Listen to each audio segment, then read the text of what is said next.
War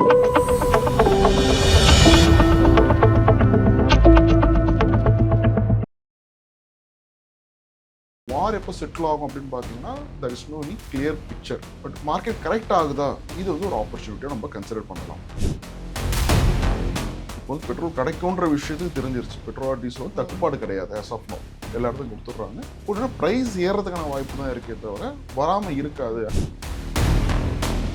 India is also tie up with 41 countries. இது வந்து 27 country கூட நம்ம இந்த க்ரூட் டீலிங் பண்ணியிருந்தோம். ஆல்மோஸ்ட் 41 கண்ட்ரிஸ் கிட்ட வந்து நம்மளோட அந்த ட்ரேடாகவும் இன்க்ரீஸ் பண்ணியிருக்கோம். மார்க்கெட் கரெக்டான கீழே விழும்னு சொல்ல முடியாது. ஈவன் நீங்கள் மார்க்கெட் கரெக்ஷன் பார்த்தா கூட மார்க்கெட் பெருசாக இருக்கும்போது எல்லா ஸ்டாக்குமே கீழே இறங்கியிருக்குமானா கீழே இறங்கி இருக்காது. அதே மாதிரி ரெக்கவரி ஆகும்போது எல்லா ஸ்டாக்ஸும் மேலே போயிருக்குமானா எல்லாம் மேலே போகும். நீங்கள் கொஞ்சம் டெப்த்தாக உள்ளே இறங்கி அது ஒவ்வொரு ஸ்டாக் பை ஸ்டாக் பார்க்கும்போது மார்க்கெட் கரெக்டான அதே வேகத்துக்கு ஸ்டாக்ஸும் கரெக்ட் ஆகுமான்னு சொல்ல முடியாது. இப்போ வரைக்கும் எஃப்ஐஐஸ் மார்க்கெட்லேருந்து வெளியே போட்டு தான் இருக்காங்க. ஸோ டிஏ இன்ஃப்ளோஸ்னால தான் இப்போ வரைக்கும் மார்க்கெட் வந்து சைட் பேஸில் ஒரு 2.5 இயர்ஸாக போயிட்டுருக்கு. பட் மார்க்கெட் ஃபால் வந்து பெரிய ஆபத்தா இல்லை மார்க்கெட் சைட் பேஸ் பெரிய ஆபத்து? சைட் பேஸ் பெரிய ஆபத்து. அப்போ இந்த மார்க்கெட் சைக்கிள் ஒரு பீக்கை டச் பண்ணி திருப்பி பாட்டம் வந்து திரும்ப அடுத்த பீக்கு டச் பண்ணுது. அப்போ இந்த சைக்கிள்குள்ளே நீங்கள் போகிறீங்கன்னா டவுன் ஆகும்போது யூ ஷுட் நாட் பேனிக். அந்த ஹோல்ட் பண்ணுங்க. இன்னைக்கு ஒரு மென்டாலிட்டி என்ன ஆச்சு, இன்னையோட வாழ்க்கை இன்னைக்கு நான் வாழ போகிறேன், எவ்வளோ வந்தாலும் பத்தலன்ற ஒரு மென்டாலிட்டிக்குள்ள வந்துடும். ஸோ நீங்கள் உங்கள் விலைவாசி ஏறதான் போகுது. விலைவாசி இன்னைக்கு எந்த அளவு ஏறி நீங்கள் கஷ்டப்படுறீங்களோ இன்னைக்கு லைஃபுக்கு நாளைக்கு இதோட அதிகமாக கஷ்டப்படுவீங்க if you don't have any surplus. Aadhan business நேயர்களுக்கு வணக்கம். இன்னைக்கு நம்ம கூட ஃபினான்ஷியல் எக்ஸ்பர்ட்டும் சர்டிஃபைட் ஃபினான்ஷியல் பிளானருமான வேல்முருகன் அவர்கள் தான் ஜாயின் பண்ணியிருக்காங்க. வாங்க பேசலாம். வணக்கம் சார். வணக்கம். எப்படி சார் இருக்கீங்க? நல்லா இருக்கேன். எப்படி இருக்கீங்க? நல்லா இருக்கு சார். சார், இப்போ மார்க்கெட் வந்து தொடர்ந்து கரெக்ட் ஆகிட்டே இருக்கு. ஸோ இன்னும் மார்க்கெட் அப் ஆகிறதுக்கோ இல்லை பவுன்ஸ் பேக் ஆகிறதுக்கு இவ்வளோ நாள் சார் நீடிக்கும்? ஸோ இப்போ ஒரு டைம் சொல்ல முடியாது. ஆனால் ஜென்ரலாக மார்க்கெட் வந்து நீங்கள் டொமஸ்டிக் இஷ்யூன்னு பார்க்கும்போது இது முடிஞ்சால் பெட்டராக வரும், இல்லை ஒரு எலெக்ஷன் ரிசல்ட் இதெல்லாம் பார்க்கும்போது ஈஸியாக சொல்லிடலாம். பட் இந்த குளோபல் இஷ்யூ ஜியோ பொலிட்டிக்கல்னு வரும்போது நாட் அ சிங்கிள் ஃபேக்டர். இது ஒன்று சரியாயிட்டா இது சரியாயிடும் அப்படின்னு சொல்கிறதுக்கான வாய்ப்பு கிடையாது. அண்ட் ப்ளஸ் இப்போ ஜியோ பொலிட்டிக்கல் வந்து எல்லா இடத்துலையும் நடந்துட்டு இருக்கு. இப்போ உக்ரைன் ரஷ்யான்னு பேசியிருந்தோம் நாள் முன்னாடி, இன்னைக்கு அதை பற்றி பேசுறது இல்லை. பட் ஸ்டில் இட்ஸ் கண்டினியூ போயின்னு தான் இருக்குது அந்த இடத்துல. இன்னைக்கு டேட்டில் ரொம்ப மேஜராக பேசுனா இந்த யூஎஸ் அண்ட் ஈரானோட கான்ஃப்ளிக்ட் வந்து பெருசாக இருக்குது. இது என்ன ஒரு டைரக்ஷன் யாருக்கும் தெரிய மாட்டாது. இன்ஃபேக்ட் ஈரான் யூஎஸ்கே கூட டைரக்ஷன் தெரியுதான்னு தெரியல. ரெண்டுமே ஒன்று ஆரம்பிச்சுட்டாங்க, முடியுமா முடிக்க போகிறோமா அப்படின்ற விஷயம் போயிட்டு இருக்குன்றதால இது கிளியராக சொல்கிற மாதிரி இல்லை. ப்ளஸ் இந்த ஒரு வாரால பார்க்கும்போது ஒரு ஆயிலும் மேஜராக ஹிட் ஆச்சு. ஃபார் எக்ஸாம்பிள் ஈரான் ரஷ்யான்னு உக்ரைன் பார்க்கும்போது நம்ம ஆயில் இம்பாக்ட் ஒன்றும் ஆகலை. ஒரு ஜியோ பொலிட்டிக்கல் இஷ்யூவாக தான் பார்த்துருந்தோம் அதை. ஈவன் மற்ற விஷயம் பார்க்கும் மற்ற கண்ட்ரிஸ் ஆகும்போது. பட் இந்த இடத்துல வந்து இந்த ஆயில் இம்பாக்ட் ஆகுதுன்றதால இது ஸ்ட்ரைட்டாக நம்மளுக்கு இம்பாக்ட் கொடுக்கும். நீங்கள் ஆயில் இங்கே வரலன்னா நம்மளோட விலைவாசி ஏற ஆரம்பிக்கும். இங்கே ஆயிலோட ப்ரைஸ் மேலே போகுதோ இல்லை வாட் எவர், இங்கே விலைவாசி எல்லாத்துலேயுமே அதிகமாகும். அப்போ அது அதிகமாகும் போது உங்கள் கரண்ட்டுக்கும் டெபிசிட்டில் ஆரம்பித்து உங்கள் எக்கானமி ஸ்லோ டவுன் ஆகிறதுலேருந்து இன்ஃப்ளேஷன் மேலே ஏறுறது எல்லா இம்பாக்ட்டுமே கொடுக்கறதுக்கான வாய்ப்பு இருக்குது. ஸோ இப்போ இந்த வார் எப்போ செட்டில் ஆகும் அப்படின்னு பார்த்தீங்கன்னா there is no any clear picture. But market correct ஆகுதா, இது வந்து ஒரு ஆப்பர்ச்சுனிட்டியாக நம்ம கன்சிடர் பண்ணலாம். நீங்கள் சொன்ன மாதிரி க்ரூட் ஆயில் ப்ரைஸ் இன்க்ரீஸ்னால எல்லாத்துடைய விலையுமே வந்து ஏறிடுச்சு. பட் முன்னாடி ஸ்டார்டிங்கில் விலை ஏறும்போது மக்கள் அதிகமாக அதை பற்றி பேசிக்கிட்டு இருந்தாங்க. இப்போ நிறைய பேர் பேசுறது இல்லை. என்ன சார் காரணம்? அக்செப்ட் பண்ணிக்க ஆரம்பிச்சிட்டாங்களா? இல்லை, இது ஸ்டார்டிங்கில் வந்து ஒரு ஹைப் தான் சொல்ல முடியும். இது one more of political call. Petrol கிடைக்காது, உடனே பெட்ரோல் பங்கில் போய் கியூ நின்று வாட்டர் கேன்லாம் பெட்ரோல் வாங்கின ஒரு இதெல்லாம் இருந்தது. இப்போ வந்து பெட்ரோல் கிடைக்கும்ன்ற விஷயத்துக்கு தெரிஞ்சிருச்சு. பெட்ரோல் டீசல் வந்து தட்டுப்பாடு கிடையாது. ஆஸ் ஆஃப் நோ எல்லா இடத்துக்கும் கொடுத்துட்றாங்க. உடனே ப்ரைஸ் ஏறதுக்கான வாய்ப்பு தான் இருக்கே தவிர வராமல் இருக்காது. And India is also tie up with 41 countries. இது வந்து 27 கண்ட்ரி கூட நம்ம இந்த க்ரூட் டீலிங் பண்ணியிருந்தோம். ஆல்மோஸ்ட் 41 கண்ட்ரிஸ் கிட்ட வந்து நம்மளோட அந்த ட்ரேடாகவும் இன்க்ரீஸ் பண்ணியிருக்கோம். ஒருவேளை இந்த கல்ஃப் சைட்லேருந்து கிடைக்கலாம் கூட வேறு எங்கே இருந்தாலும் எடுக்கிறதுக்கான ஆப்பர்ச்சுனிட்டியும் வந்து நம்ம கிரியேட் பண்ணிட்டு தான் இருக்கும். அதனால் டிமாண்ட் வருமானா டிமாண்ட் வரதுக்கான சான்சஸ் குறைவு தான்.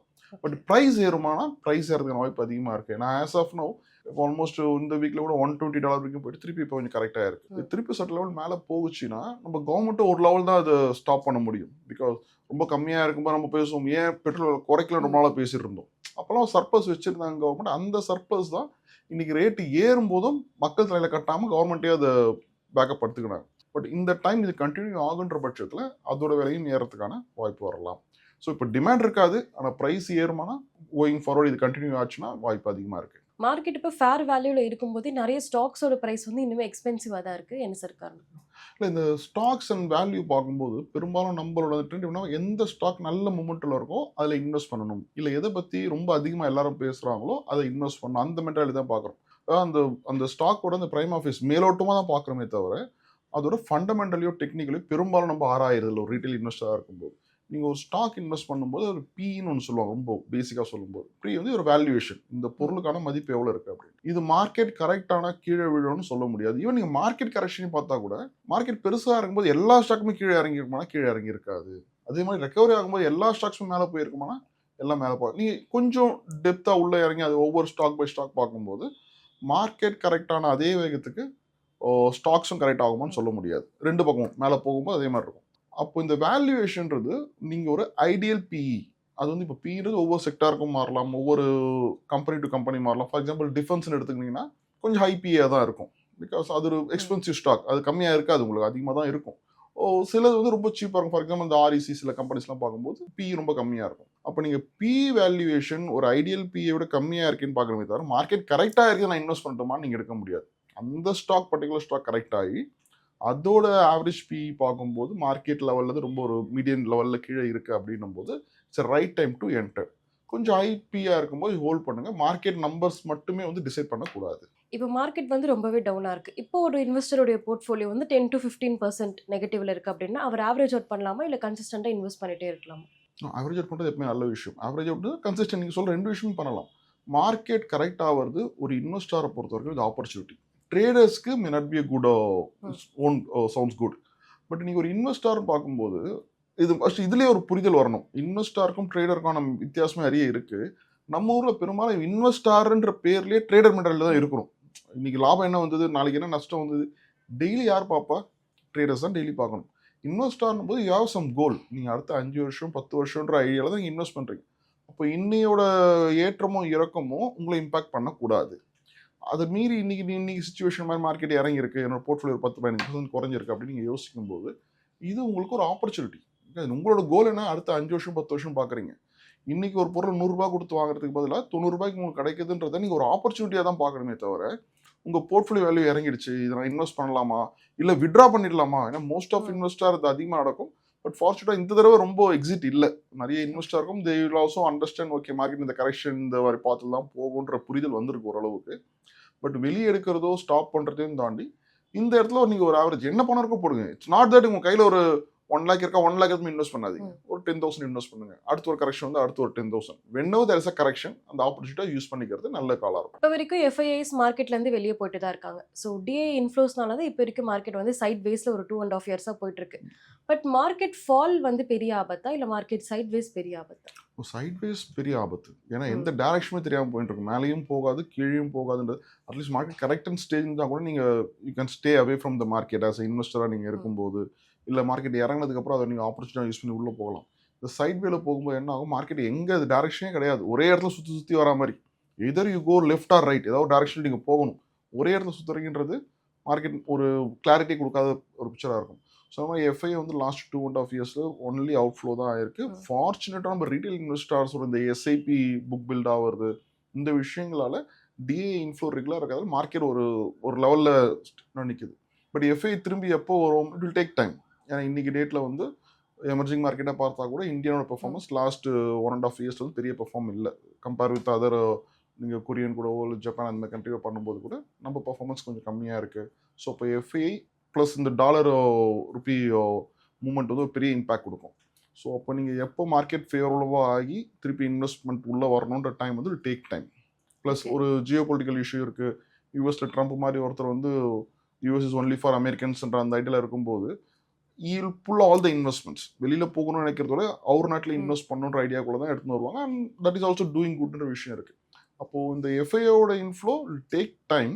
பட் இதை வந்து ஸ்டில் அகைன் நான் சொல்கிறேன், மார்க்கெட் கரெக்ட் ஆகுதுன்றது நல்லா யூஸ் பண்ணுங்க. சைட் வியூ ஆகும்போது ஸ்லோவாக இன்வெஸ்ட் பண்ணுங்க. Being a investor don't worry about the daily ups and downs. இப்போ நீங்கள் முன்னாடி சொன்ன மாதிரி நிறைய இன்வெஸ்டர்ஸ் வந்து மார்க்கெட் விட்டு எக்ஸிட் ஆகலை, ஏன்னா அவேர்னஸ் கொஞ்சம் இருக்குது. பட் மார்க்கெட் விட்டு எக்ஸிட் ஆகாதான் நிறைய பேர் வந்து இந்த டெட் ஃபண்ட்ஸ்க்கோ இல்லை இண்டெக்ஸ் ஃபண்ட்ஸ்க்கோ ஷிஃப்ட் பண்ணுறதுக்கு எதுவும் சான்ஸ் இருக்கா சார்? இல்லை, இன்னைக்கு டேட்டில் டெட் ஃபண்டை பொறுத்த வரைக்கும் என்னென்னா ஒரு குவைட் சம் டைம் பேக் வந்து டாக்ஸேஷன் அட்வான்டேஜ் இருந்தது. மோஸ்ட் ஆஃப் டெட் ஃபண்ட் வந்து அப்போ ஒரு 8 லெவல்லாம் பேசணும், 8.5% ஆனுவலைஸ்டாக பேசணும். எஃப்டியோட கொஞ்சம் பெட்டராக இருந்த மாதிரி இருந்தது. இன்னைக்கு மோஸ்ட் ஆஃப் த எஃப்டி இந்த டெட் ஃபண்ட்ஸ் பார்க்கும்போது 7.5% தான் இருக்குது. ஈவன் சில இதில் பார்க்கும்போது இந்த பாண்ட்லாம் கூட சிலர் பேசுவாங்க. So it's not easy risk ஃப்ரீலாம் கிடையாது. இல்லை ஹை ரிஸ்க் இன்வெஸ்ட்மெண்ட் நீங்கள் எடுக்கிறீங்க. பாண்டில் வந்து 12% கொடுத்தா ஹை ரிஸ்கில் வந்துடும். ஒரு டெட் ஃபண்டுன்னும் போது ஆப்வியஸாக டெட் ஃபண்ட் வந்து பாண்டில் தான் இன்வெஸ்ட் பண்ண போகிறாங்க. அப்போ இந்த 10, 8, 9% கொடுக்கறதெல்லாம் கொஞ்சம் ஹை ரிஸ்க் ஃபண்டாக இருக்கும். ஒரு எதுக்கு நீங்கள் டெட்டில் இன்வெஸ்ட் பண்ணுறீங்க?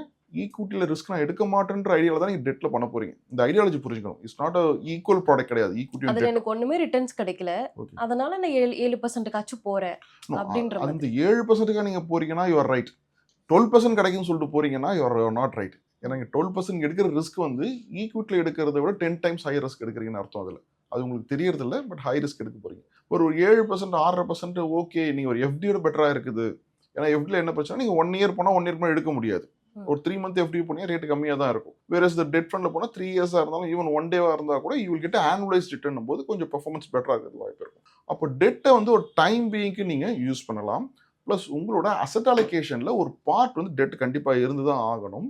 ஃபார் எமர்ஜென்சி பர்பஸாக இருக்கலாம், இல்லை இந்த மாதிரி மார்க்கெட் கரெக்ட் ஆகும்போது நான் இன்வெஸ்ட் பண்ணணும், பணம் எல்லாமே ஆல்ரெடி போட்டுட்டேன்னு சொல்லக்கூடாது. அப்போ வந்து ஒரு போர்ஷன் டெட்டில் இருக்கும்போது இங்கேருந்து நீங்கள் திருப்பி மாற்றுறதுக்கான ஒரு ஆப்பர்ச்சுனிட்டி கிடைக்கும். பெரிய ரிட்டர்ன் இல்லைனா கூட சேஃபாக இருக்கிறதுக்கான விஷயம் இருக்கும். தென் ஒரு போர்ட்ஃபோலியோ பில்டப் நீங்கள் பண்ணும்போது ஈக்விட்டி அண்ட் டெட் கண்டிப்பாக இருந்து தான் ஆகணும். இது வந்து இது இல்லைனா அதுன்ற ஆப்ஷன் கிடையாது. ஏன்னா நம்ம ஊரில் ஒரு இன்வெஸ்ட்மெண்ட் பார்க்கும்போது ஒரு இன்வெஸ்டர் என்ன பார்க்குறாங்க, ஹையஸ்ட் ரிட்டர்ன் தர ஃபண்டில் தான் இன்வெஸ்ட் பண்ணணும் அப்படின்றாங்க.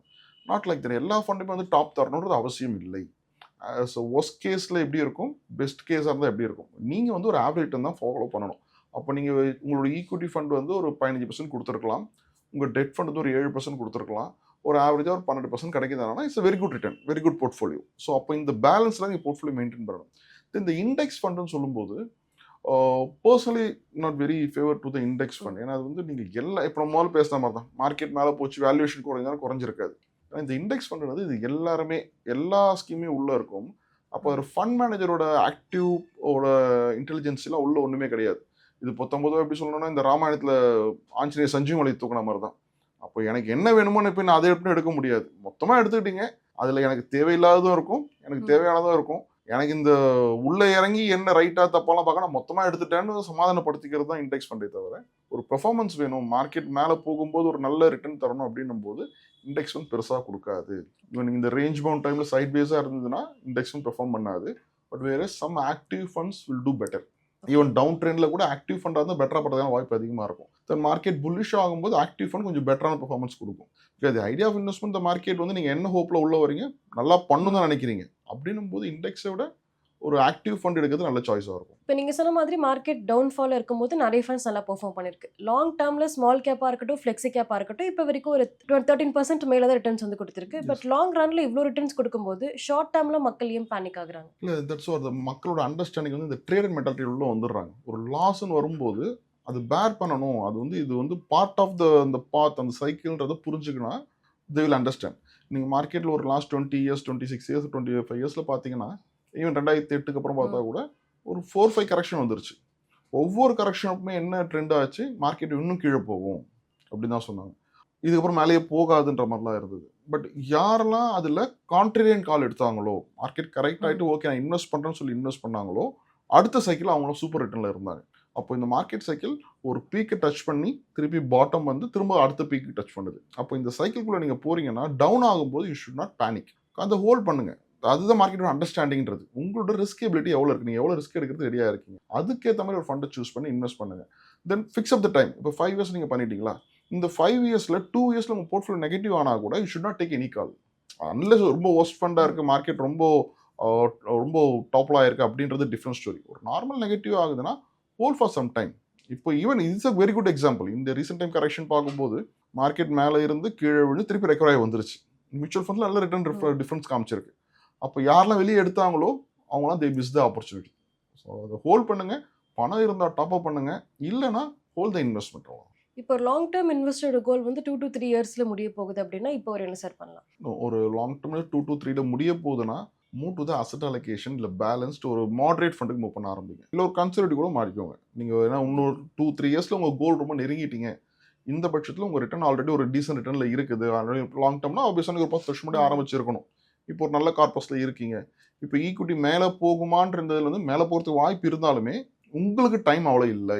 இன்கேஸ் இப்போ இந்த வாரி கண்டினியூ ஆகுதுன்னு நினச்சோம், அடுத்த 6 மாதம் இதே மாதிரி ட்ரெண்டில் இருக்குது அப்படின்னா இன்னொன்னா நடக்கலாம் மார்க்கெட்டில். அப்போது நீங்கள் சேஃபராக இருக்கிறது முக்கியம் இந்த இடத்துல வந்து ரிட்டர்னோட.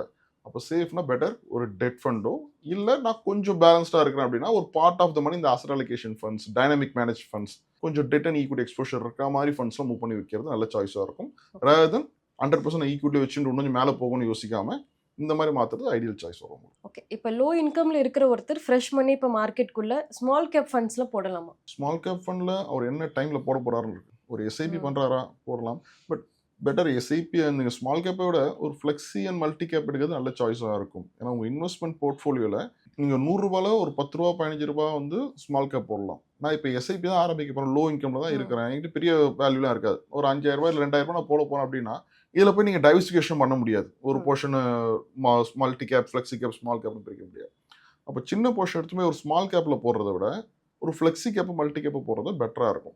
ஏன்னா அட் த எண்டு என்ன எதிர்பார்க்கணும், ஒரு 12-13% கைண்ட் ஆஃப் த ரிட்டர்ன் நம்ம எதிர்பார்க்குறோம். இந்த 12-13% ரிட்டர்ன் வந்து உங்களுக்கு ஒரு ஸ்மூத்தான ட்ராவலில் கிடைக்கணுமா, இல்லை ஒரு ரோலர் கோஸ்ட் ரைடில் கிடைக்கணுமா? நீங்கள் ஸ்மால் கேப்பும் பெர்ஃபார்ம் பண்ணும், பட் என்ன ஆகும், ஒரு டாப் பீக்கில் போயிட்டு கீழே விழுந்து ஒரு பயங்கர வேவரிங் கூட கிடைக்கும்.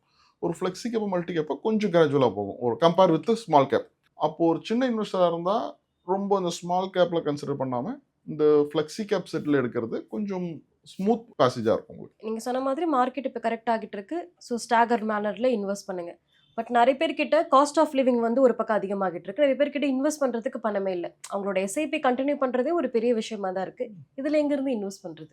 Very good. இது வந்து பணம் இல்லையா இல்லை செலவு அதிகமாக இருக்கா அப்படின்ற செலவும் அதிகமாகிடுச்சு. செலவு அதிகமாக ஆயிடுச்சா ஆக்கிட்டு இருக்கோமா அப்படின்ற விஷயம் இருக்குது. இன்னைக்கு அத்தியாவசிய செலவை விட ஆடம்பர செலவுக்கான வாய்ப்புகள் அதிகமாக இருக்குது. மென்டாலிட்டியும் டுவர்ட்ஸ் ஆடம்பர செலவு பக்கம் தான் இருக்குது. So you should have self control. இதில் வந்து நம்ம ஒரு பழைய ஜென்ரேஷன் என்ன பண்ணுவாங்க, முதல்ல வந்ததை நாளைக்குன்னு எடுத்து வைப்பாங்க. இன்றைக்கி ஒரு மென்டாலிட்டி என்ன ஆச்சு, இன்னியோட வாழ்க்கையை இன்றைக்கி நான் வாழ போகிறேன், எவ்வளோ வந்தாலும் பத்தலைன்ற ஒரு மென்டாலிட்டிக்குள்ளே வந்துடும். ஸோ நீங்கள் உங்கள் விலைவாசி ஏறதான் போது, விலைவாசி இன்றைக்கி எந்த அளவு ஏறி நீங்கள் கஷ்டப்படுறீங்களோ இன்றைக்கி லைஃபுக்கு, நாளைக்கு இதோட அதிகமாக கஷ்டப்படுவீங்க if you don't have any surplus. அப்போது இன்னையோட நாளைக்கு ரொம்ப கேள்விக்குள்ளி அதிகமாக இருக்கும்போது உங்கள் எக்ஸ்பென்ஸ் பிளானிங் ஒன்று பண்ணுங்கள். இன்வெஸ்ட்மெண்ட் பிளானிங்க்கு முன்னாடி எக்ஸ்பென்ஸ் பிளானிங் ஒன்று பண்ணுங்கள். உங்களோட ஓவரால் இன்கம் எவ்வளோ, இந்த இன்கமில் நீங்கள் எவ்வளோக்குள்ளே உங்களோட எக்ஸ்பென்ஸை குறைக்க முடியும். It's all in our control. இது வந்து நீங்கள் ஐஃபோனும் வாங்கலாம், 15,000 கொடுத்து ஒரு ஃபோன் வாங்கலாம். இட்ஸ் டிபெண்ட்ஸ் அப்பான் யுவர் நீங்கள் என்ன பண்ண போகிறீங்கன்ற விஷயம் பொறுத்தவரைக்கும். அப்போ என்னோட இன்கம்குள்ளே என்னோட செலவை வச்சு நீங்கள் பேலன்ஸ் ஒரு இன்வெஸ்ட்மெண்ட் பண்ணிங்கன்னா மட்டுமே தான் you can survive in the future. இந்த இன்வெஸ்ட்மெண்ட் சொல்லும்போது ரிட்டர்ன் மட்டுமே விஷயம் கிடையாது. To beat the inflation for my future expenses. அப்போ அதுக்கு நான் இன்னைக்கு எடுத்து வச்சா மட்டுமே தான் எனக்கு நாளைக்கு ஒரு விஷயம் இருக்கும் அப்படின்னு வச்சுக்கணும். ஸோ எக்ஸ்பென்ஸ் மேனேஜ் பண்ணுங்க. Investment has to continue. It's not about the expenses. இன்னைக்கு விலைவாசி ஏறி இருக்கலாம், பட் நாளைக்கு ஒரு விஷயம் இருக்கா, இன்னையோட நாளைக்கு ரொம்ப முக்கியம். மார்க்கெட் பற்றி நிறைய விஷயங்கள் சொன்னீங்க, ரொம்பவே நன்றி. தேங்க்ஸ்.